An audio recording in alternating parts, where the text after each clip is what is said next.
AI tools నేర్చుకుని passive income సంపాదించాలనుకుంటున్నారా? పూర్తి వివరాలకు సంప్రదించండి. నమస్తే వంశీకృష్ణ గారు. నమస్కారం మేడం. పేరెంట్స్ అందరికీ కూడా ఎక్కడ ప్రాబ్లం అంటే టీవీ మొబైల్ బాగా అడిక్ట్ అయిపోతూ ఉంటారు. లేచినప్పటి నుంచి టీవీ ఆర్ మొబైల్ చేతిలో ఉండాల్సిందే. ఇవి రెండూ కాకుండా వాళ్ళని వేరే యాక్టివిటీస్లో ఏ విధంగా ఎంగేజ్ చేయాలి పిల్లల్ని.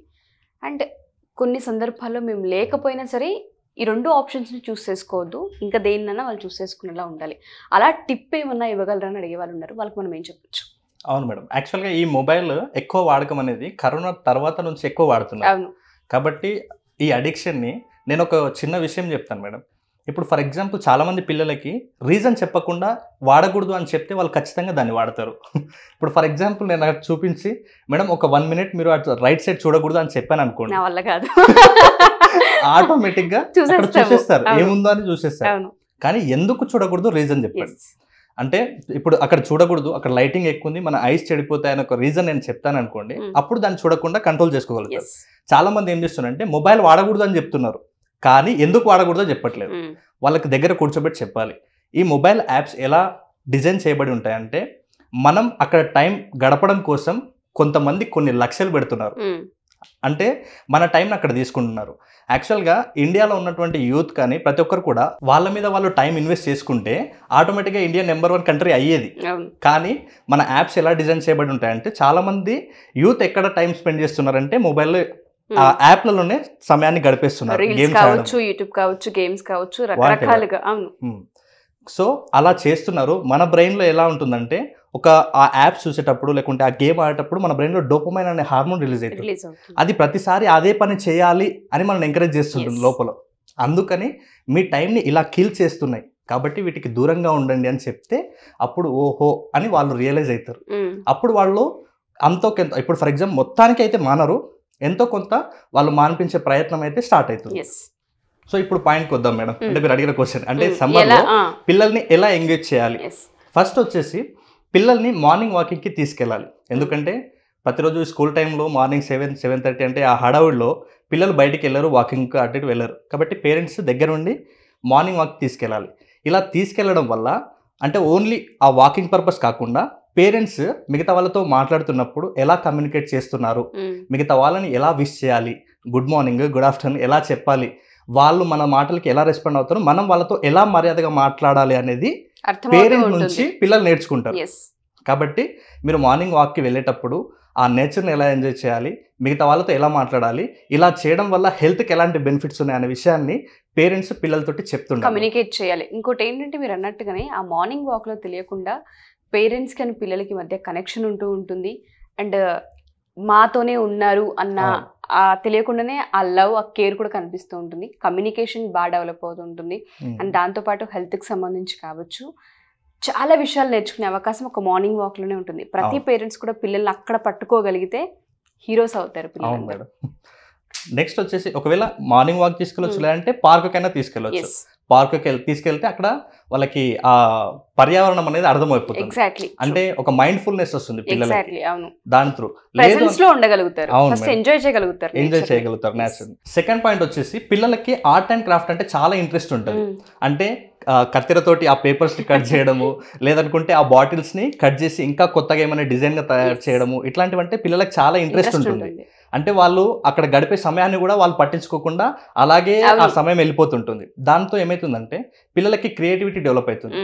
మహా అంటే అక్కడ కత్తెర, కొన్ని గమ్, లేకుంటే ఒక చిన్న చిన్న ఐటమ్స్ మనం అక్కడ అవసరం పడుతుంది.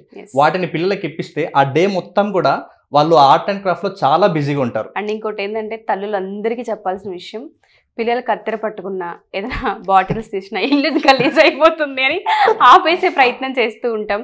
అలా చేయకుండా కొంచెం వాళ్ళకు ఒక ఫ్రీడమ్ని ఇచ్చి వాళ్ళకు ఒక రూమ్ని ఇవ్వగలిగితే నిజంగానే చాలా బాగా టైంని స్పెండ్ చేయగలుగుతూ ఉంటుంటారు పేరెంట్స్. ఎస్పెషల్లీ ఇల్లు పాడైపోతుందన్న ఒక ఉద్దేశాన్ని పక్కన పెడితే ఈ ఆర్ట్ అండ్ క్రాఫ్ట్స్లో పిల్లలు చాలా రకాలుగా రాణించగలుగుతారు, చాలా క్రియేటివిటీ డెవలప్ అవుతుంది. నెక్స్ట్ వచ్చేసి వాళ్ళకి ఆ పేపర్స్ ని బైండింగ్ ఎలా చేయాలి, ఆ ఫైల్ ఎలా రెడీ చేయాలి, ఇట్లాంటివి చిన్న చిన్నవి మనకు యూట్యూబ్ లో, గూగుల్లో చాలా దొరుకుతాయి. అలాంటివి ప్రాక్టీస్ చేపిస్తుంటే పిల్లలకి సొంతంగా అంటే కొనాల్సిన పని లేకుండా మనం కూడా ఇలాంటి పనులు చేసుకోవచ్చు అనేటువంటి ఆ క్రియేటివిటీ డెవలప్ అవుతుంది. అవును madam. Next third point madam, painting. Painting అంటే ఇష్టపడని పిల్లలు అసలే ఉండరు. అంటే కొంతమందికి పెన్సిల్ ఆర్ట్ ఇష్టం, కొంతమందికి క్రేయాన్స్ తోటి ఇష్టము, కొంతమందికి వాటర్ పెయింట్స్ అంటే చాలా ఇష్టం. సో ఏదైనా ఉండని ఆ పెయింటింగ్ సంబంధించి కూడా చాలా స్టేషనరీస్ లో కంప్లీట్ గా బుక్స్ దొరుకుతాయి మేడం. సో వాటిని తీసుకుని వచ్చి పిల్లలకి ఈ డిఫరెంట్ కలర్స్ అంటే క్రేయాన్స్ ఉండొచ్చు, ఆయిల్ పెయింట్స్, వాటర్ పెయింట్స్ ఇలా చాలా దొరుకుతాయి. వాటిని ఇప్పిస్తే పిల్లలకి ఆ హ్యాండ్ మూవ్మెంట్ అనేది చాలా ఫ్రీ అయిపోతుంది అనమాట. అంటే అందులో కూడా చాలా క్రియేటివ్గా ఉంటుంది. అంటే దాంట్లో ఏ డిజైన్ మనకి వేస్తే ఎంత ఆకర్షణీయంగా తయారు చేస్తున్నాం అనేది కూడా పిల్లల లోపల ఆ పెయింటింగ్ స్కిల్స్ అనేది డెవలప్ అవుతుంది. అవును, మీరు అన్నట్టుగానే పెయింటింగ్స్ చాలా మంది పిల్లల్ని అట్రాక్ట్ చేస్తూ ఉంటాయి. కలర్స్ తెలియకుండానే వాటి వైపు వెళ్ళిపోతూ ఉంటారు, ఎక్కువ ఇంట్రెస్ట్ చూపిస్తూ ఉంటారు. ఆ క్రేయాన్స్ కావచ్చు, లేదంటే ఆయిల్ కలర్స్ కావచ్చు, చాలా మందికి అవి ఇష్టపడుతుంటారు, ఆయిల్ పెయింట్స్ ఏవైతే ఉంటుంటాయో.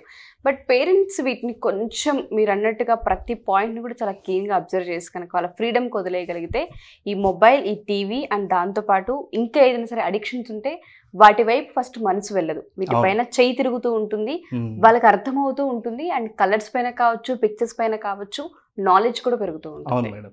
దాంతోపాటు ముఖ్యంగా 4th పాయింట్ వచ్చేసి పిల్లలతోటి ఫజిల్స్ చేయించుండాలి మేడం. చిన్న చిన్న ఫజిల్స్ లేకుంటే నెంబర్స్ ని కలపడం లాంటివి, లేకుంటే మనకు మామూలుగా సండే బుక్ లో సుడోకు అని వస్తుంటుంది, వాటిని ప్రాక్టీస్ చేయించాలి. దీంతో ఏమవుతుందంటే పిల్లలకి ఏదైనా ప్రాబ్లం వస్తే ఎలా సాల్వ్ చేయాలి అనే విషయాలు తెలుస్తుంటాయి. సో ప్రాబ్లమ్ సాల్వింగ్ స్కిల్ అనేది ప్రతి ఒక్కరు కూడా అవసరం. కాబట్టి ఇలాంటి స్కిల్స్, ఇలాంటి ఫజిల్స్ నేర్పిస్తుంటే పిల్లలకు సొంతంగా డెవలప్ అయిపోతుంది. ఇంకా ముఖ్యంగా పేరెంట్స్ సేమ్ అలాంటి చేసే టైంలోనే ఏదైనా కొన్ని కాంప్లికేటెడ్గా, ఇప్పుడు ఫర్ ఎగ్జాంపుల్ ఒక సన్నివేశానికి సంబంధించి ఒకవేళ ఈ ప్లేస్ లో నువ్వు ఉంటే ఏం చేస్తావు, ఈ ప్లేస్ లో ఒక స్టోరీని మొత్తానికి వాళ్ళకి చెప్పేసి ఒకవేళ ఈ ప్లేస్ లో నువ్వు ఉంటే ఎలా చేస్తావు నాన్న అన్నప్పుడు వీళ్ళు కొత్తగా ఆలోచించడం స్టార్ట్ చేస్తున్నారు. ఈ టైంలో కూడా క్రియేటివిటీ బిల్డ్ అవుతుంది పిల్లల లోపల. ఓకే, అండ్ మీరు అన్నట్టుగానే స్టోరీ నరేషన్ అనేది చాలా ఇంపార్టెంట్. పేరెంట్స్ వీటిని కనుక నరేట్ చేసి సిచ్యుయేషన్ని ఈ ప్లేస్లో నువ్వు ఉంటే ఎలా హ్యాండిల్ చేస్తావు, ఇటువంటివి కూడా చాలా ఇంట్రెస్టింగ్గా ఉంటుంది. దీంతో ఏమైతుందంటే అంటే పిల్లలకి పేరెంట్స్ కి మధ్య కమ్యూనికేషన్ కూడా చాలా బిల్డ్ అవుతుంది అనమాట. అంటే మా పేరెంట్స్ నాతో పాటే ఉన్నారు అంటే నేను చెప్పేది వింటుంటారు అనే విషయం తెలుస్తుంది. ఇంకా ముఖ్యంగా ఆ స్టోరీస్ చెప్పేటప్పుడు పేరెంట్స్ చెప్తారు కదా మేడం, చెప్పింది విన్న తర్వాత సేమ్ స్టోరీని నువ్వు చెప్పు నాన్న అని చెప్పాలి. దీని ద్వారా పిల్లలకి వాళ్ళ ఎమోషన్ ఎక్స్ప్రెస్ చేయడము, ఒక విషయాన్ని దాచకుండా ఎలా చెప్పాలి అనే విషయాన్ని, చాలా మంది మొహమాటం ఉంటుంది, మాట్లాడాలంటే కూడా మొహమాటం సిగ్గుతో ఆపేస్తారు. ఇలాంటి వాళ్ళకి ఎలా మాట్లాడాలనే విషయాన్ని కూడా ఆటోమేటిక్గా నేర్పించిన వాళ్ళం అవుతాం పేరెంట్స్. నెక్స్ట్ 5th పాయింట్ వచ్చేసి పిల్లలకి స్క్రాప్ బుక్ అనేది పరిచయం చేయాలి మేడం. అంటే ఒక 2 స్క్రాప్ బుక్స్ పెట్టేసి న్యూస్ పేపర్లలో డిఫరెంట్ స్టోరీస్ వస్తుంటాయి, మోరల్ స్టోరీస్ వస్తుంటాయి. ఆ మోరల్ స్టోరీస్ ని వీళ్ళు చదివి వీళ్ళకి నచ్చినటువంటి ఆ స్టోరీ ఏదైతే ఉంటుందో దాన్ని కట్ చేసి, ఆ న్యూస్ పేపర్ లో మనకు నచ్చిన స్టోరీ ఉంటుంది కదా దాన్ని కట్ చేసి, ఆ కట్ చేసిన స్టోరీని ఇంకొక వాళ్ళు కంప్లీట్ ఒక స్క్రాప్ బుక్ అని పెడతారు. అంటే అన్కంప్లీట్ గా వైట్ పేపర్స్ ఉన్నటువంటి ఒక బుక్, ఆ బుక్ లో ఈ స్టోరీని అతికించాలి. అతికించి నువ్వు ఏ డేట్ రోజు నువ్వు ఈ స్టోరీని కలెక్ట్ చేసావు, ఈ స్టోరీలో నీకు నచ్చిన పాయింట్ ఏది, నువ్వు ఏ క్వాలిటీస్ ని నువ్వు మార్చుకోగలుగుతున్నావు ఈ స్టోరీ ద్వారా అనేది దాంట్లో రాస్తే పిల్లలు మర్చిపోకుండా దాన్ని చూసినప్పుడు వాళ్ళకి ఒక స్వీట్ మెమరీ లాగా ఉంటుంది, అలాగే మోరల్ వాల్యూస్ కూడా నేర్చుకుంటారు. మరి ఇంకొక స్క్రాప్ బుక్ లో ఏం చేయాలంటే కొన్ని ఎగ్జైట్మెంట్ కలిగించే న్యూసెస్ ఉంటాయి. అంటే ఆ పేపర్లో మనకు ఆటోమేటిక్గా వస్తుంటాయి. ఒక మనిషికి జుట్టు పెరగడానికి ఎన్ని రోజులు పడుతుందనో, లేకుంటే ఒక మనిషి నిద్రపోకుండా ఎన్ని రోజులు బతకగలుగుతాడనో, ఇట్లాంటివి చాలా క్వశ్చన్స్ వస్తుంటాయి, చాలా ఇంట్రెస్టింగ్గా ఉంటాయి. అరే ఇలా కూడా ఉంటాయా అనిపిస్తాయి. అట్లాంటి క్వశ్చన్స్ కూడా కలెక్ట్ చేయించాలి.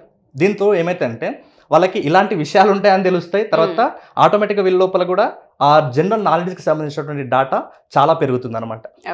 Next last point very important point అంటాను నేను. ఎందుకంటే చిన్న పిల్లల్ని, అంటే ఈ పిల్లల్ని కొంతమంది పేరెంట్స్ అంటుంటారు ఇంత చేసినా కూడా మా పిల్లలు మా మాట వినరు అంటుంటారు. ఇలాంటి వాళ్ళకి చాలా మందికి అంటే ఇప్పుడు స్కూల్ ఉండదు కాబట్టి డిఫరెంట్ వర్క్ షాప్స్ ఉంటాయి ఈ మధ్య కాలంలో సమ్మర్లో. అంటే మనం కూడా వర్క్ షాప్ కండక్ట్ చేస్తున్నాము, సేమ్ అలాగే వర్క్ షాప్స్ ఉంటాయి. ఆ వర్క్ షాప్ లో పిల్లల్ని అటెండ్ చేయించాలి ప్రతి ఒక్కరు కూడా. అసలు ఇలాంటి సమ్మర్ క్యాంప్లలో ఎందుకు అటెండ్ చేయించాలంటే యాక్చువల్గా ఈ 2 months ఉంటుంది కదా మనం హాలిడేస్, ఈ 2 months తర్వాత పిల్లలు స్కూల్కి వెళ్ళిన తర్వాత ఇప్పుడే మేము స్కూల్కి వచ్చినాం అన్నట్లుగా బిహేవ్ చేస్తుంటారు. అంటే అన్ని మర్చిపోయి ఉంటారు.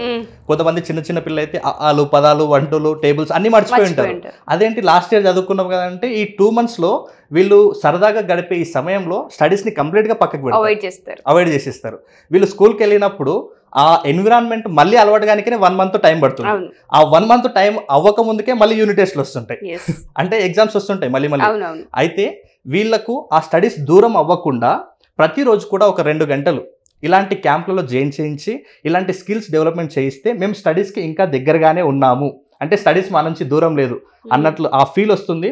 ఆటోమేటిక్గా పిల్లలు స్టడీస్ మీదనే కంటిన్యూ అవుతారు కాబట్టి స్కూల్కి వెళ్ళినా కూడా వాళ్ళకి కొత్తగా అనిపించదు. ఎగ్జాక్ట్లీ. వర్క్షాప్స్ మీరు అన్నట్టుగానే పిల్లలకి సంబంధించి చాలా వర్క్షాప్స్ అయితే సమ్మర్కి ఎక్కువగా మనం ప్రిఫర్ చేస్తూ ఉంటుంటాం. అసలు వర్క్షాప్లో ఏం ట్రైన్ చేయబోతున్నారు, మీ వర్క్షాప్ పిల్లలకి ఎలా హెల్ప్ అవుతుంది అంటారు? ఈ వీడియో చూసిన పేరెంట్స్కి కనెక్ట్ అవ్వాలి అంటే మన వర్క్షాప్లో ఉన్న స్పెషాలిటీ ఏంటి? మన వర్క్షాప్ May 1 నుంచి స్టార్ట్ అవబోతుంది మేడం. ఈ వర్క్షాప్ని ఎలా డిజైన్ చేయబడిందంటే ఒక ఆర్డినరీ స్టూడెంట్ ఎక్స్ట్రాడినరీ స్టూడెంట్గా ఎలా అవ్వాలనే ఆ కాన్సెప్ట్ మీద డిజైన్ చేయబడింది. ఎలా అంటే చూడండి, చాలా మంది చదువుతారు మర్చిపోతుంటారు, వాళ్ళకి అదొక పెద్ద ప్రాబ్లం అకాడమిక్ ఇయర్ మొత్తం. కాబట్టి అలాంటి వాళ్ళ కోసం ఫస్ట్ మెమరీ టెక్నిక్స్ నేర్పిస్తాం, తర్వాత నేర్చుకుంటారు.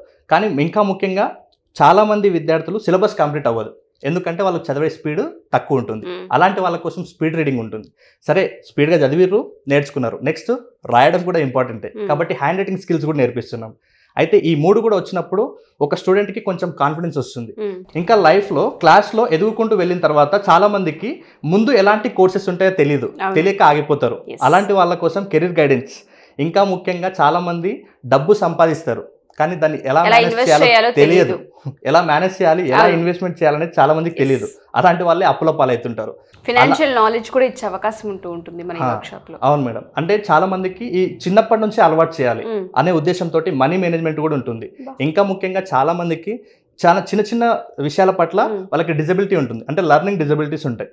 కొంతమందికి listening, speaking, reading, writing what ever ఎలాంటి డిజబిలిటీస్ ఉన్నా మనం ఆ 15 days వర్క్షాప్లో ఓవరాల్గా ఇప్పుడు మనం ఏదైతే 6 టాపిక్స్ చెప్పామో ఆ 6 టాపిక్స్ కవర్ చేస్తాం. దాంతోపాటు చాలామంది పేరెంట్స్ ఏమంటున్నారంటే పేరెంటింగ్ టిప్స్ ఓకే, కానీ మేము కూడా కొన్ని విషయాలు ఉంటాయి, మాకు కూడా కొన్ని డౌట్స్ ఉంటాయి పేరెంటింగ్ పట్ల, మరి ఆ విషయాలు కూడా చెప్తారా అని కాల్ చేస్తారనమాట మన టీంకి. అయితే వాళ్ళ కోసం సపరేట్గా నేను 1 day పేరెంటింగ్ టిప్స్, అలాగే పిల్లలు చాలా మంది కూడా పేరెంట్స్కి వాల్యూ ఇస్తలేరు, అలాంటి వాళ్ళ కోసం కూడా పేరెంట్స్ వాల్యూ ఏంటో చెప్పే క్లాస్ని కూడా మనం 1 day ఎక్స్ట్రాగా తీసుకుంటాం అనమాట. 15 + 1 day ఓవరాల్గా 16 days వాళ్ళు మన దగ్గర ఉండాలి. మరి మిగతా డేస్ ఏం చేయాలి అంటే ఈ 15 daysలో నేనైతే టెక్నిక్స్ నేర్పిస్తానో దాన్ని ప్రతిరోజు కూడా వాళ్ళకు యాక్టివిటీ లాగా ఇస్తాను. సో వీళ్ళందరూ కూడా ఎవరైతే మన వర్క్షాప్ జాయిన్ అయ్యారో వీళ్ళందరికీ ఒక వాట్సాప్ గ్రూప్ ఉంటుంది, యాక్టివిటీ గ్రూప్ అని. ఈ 15 daysలో కూడా యాక్టివిటీ గ్రూప్ ఉంటుంది. తర్వాత కూడా నేను హోంవర్క్ ఇస్తాను అనమాట. అయితే ఏదైతే స్కిల్స్ నేర్పించానో దాన్ని రివిజన్ చేయిస్తుంటారు. ఆ పర్పస్లో వాళ్ళకి ఆ హోంవర్క్ని మళ్ళీ 15 days కూడా వాళ్ళు మళ్ళీ అదే యాక్టివిటీ గ్రూప్లో ప్రతిరోజు కూడా బిజీగానే ఉంటారనమాట. ఓకే, సో ఏదేమైనా సరే ఒక యాక్టివిటీ త్రూ అండ్ దాంతోపాటు ఎవరెవరో ఎక్కడెక్కడి నుంచి వచ్చిన పిల్లలు తెలియరు కాబట్టి కమ్యూనికేషన్ అండ్ దాంతోపాటు మంచి కొలాబరేషన్ కూడా అయ్యే అవకాశం ఉంటుంది. చాలా ఓవరాల్గా 30 days మీ చేతుల్లోనే ఉంటారని చెప్పుకోవచ్చు. వండర్ఫుల్ అండి. సెకండ్ బ్యాచ్ డీటెయిల్స్ ఏంటండి? నెక్స్ట్ బ్యాచ్ వచ్చేసి ఆన్లైన్, ఆఫ్లైన్ 2 బ్యాచెస్ కూడా రన్ అవుతున్నాయి. దీంట్లో అసలు ఏమేమి ఉంటాయి ఈ క్లాస్లో అంటే ఫస్ట్ మెమరీ టెక్నిక్స్ నేర్పిస్తాము, దాంతోపాటు స్పీడ్గా ఎలా చదవాలి, సిలబస్ని ఎలా కంప్లీట్ చేయాలో కూడా ఇంపార్టెంట్ కాబట్టి స్పీడ్ రీడింగ్ టెక్నిక్స్ నేర్పిస్తాము. నేర్చుకున్నారు, విన్నారు, గుర్తుపెట్టుకున్నారు, చదివారు, ఫైనల్గా కావాల్సింది రాయడం కూడా ఇంపార్టెంట్ కాబట్టి హ్యాండ్ రైటింగ్ టెక్నిక్స్ కూడా నేర్పిస్తాను. ఇంకా ముఖ్యంగా పిల్లలకి ముందుకు వెళ్తున్న కొద్దీ ఏ కోర్సుకు వెళ్ళాలనేది సరిగ్గా రూట్ తెలియక ఆగిపోతారు, అలాంటి వాళ్ళ కోసం కెరీర్ గైడెన్స్ కూడా ఉంటుంది. ఇంకా ముఖ్యంగా ప్రతి పిల్లలకు కూడా చిన్నప్పటి నుంచే నేర్పించాల్సిన పాయింట్ ఏదైనా ఉంది అంటే ఫైనాన్షియల్ నాలెడ్జ్ కూడా వాళ్ళకి ముందే నేర్పించాలి కాబట్టి ఈ అన్ని పాయింట్స్ని మనం అక్కడ, ఇంకా దీంతోపాటు లెర్నింగ్ డిజబిలిటీస్, ఇంకా కొంతమందికి లిజనింగ్, స్పీకింగ్, రీడింగ్, రైటింగ్ దీంట్లో కూడా కొంతమంది లోపాలు ఉంటాయి, సో కరెక్ట్గా 100% చేయలేకపోతారు. వీళ్ళందరికీ ఈ 6 pointsని దృష్టిలో పెట్టుకొని 15 days పాటు ఒక వర్క్షాప్ని డిజైన్ చేయబడింది మేడం. సో ప్రతి ఒక్కరికి కూడా అది హెల్ప్ అయ్యే వర్క్షాప్. ఈవెన్ స్కూల్ వాళ్ళు, బిజినెస్ మ్యాన్స్, లేకుంటే కాంపిటేటివ్ ఎగ్జామ్స్కి ప్రిపేర్ అయ్యే వాళ్ళు ఎవరైనా సరే ఆ వర్క్షాప్కి అటెండ్ అవ్వచ్చు. చిన్న పెద్ద తేడా లేకుండా అటెండ్ అయ్యే అద్భుతమైన వర్క్షాప్. థ్యాంక్ యూ అండి, మంచి వర్క్షాప్ ఇది, చాలా మందికి హెల్ప్ అవుతూ ఉంటుంది. సుమన్ టీవీలో మీ పర్సనల్ అండ్ బిజినెస్ ప్రమోషన్స్ కోసం కింది నెంబర్కి కాంటాక్ట్ చేయండి.